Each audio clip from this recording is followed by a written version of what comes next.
Donc, maintenant que le cercle est tracé, il nous reste à vérifier c'est quoi la relation entre le diamètre du cercle et la circonférence. Donc, on va commencer par mesurer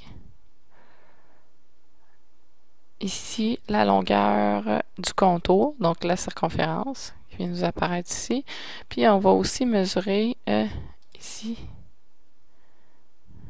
le diamètre. Puis si on clique dessus, segment I' à I, donc c'est parfait.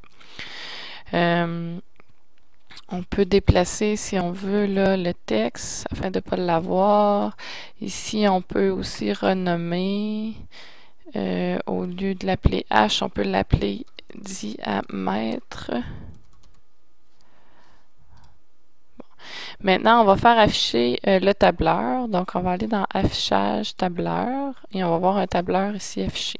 Maintenant, ce qu'on aimerait, c'est que dans la première colonne, on voit afficher des circonférences, puis dans la deuxième, des diamètres. Donc, on va cliquer avec le bouton droit sur Circonférence, puis on va faire Enregistrer dans le tableur. Puis là, ici, on va nous demander ligne de départ, c'est 1. Puis après ça, on va nous demander nombre de lignes. Donc, on pourrait dire, au lieu de mettre 10, si on va en mettre 20. On va fermer.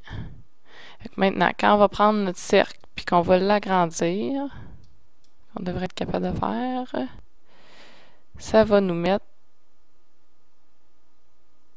différentes circonférences de cercle.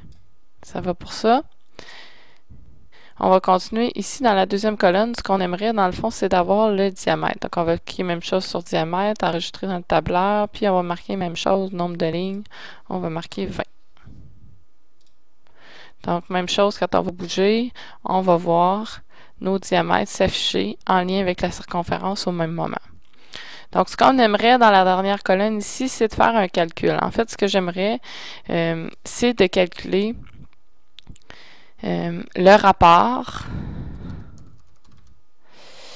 de la circonférence divisé par le diamètre.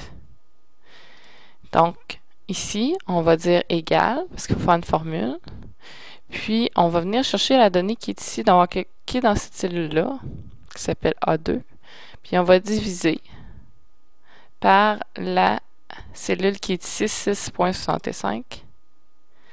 Puis, on va faire Enter, puis ça va nous donner pi.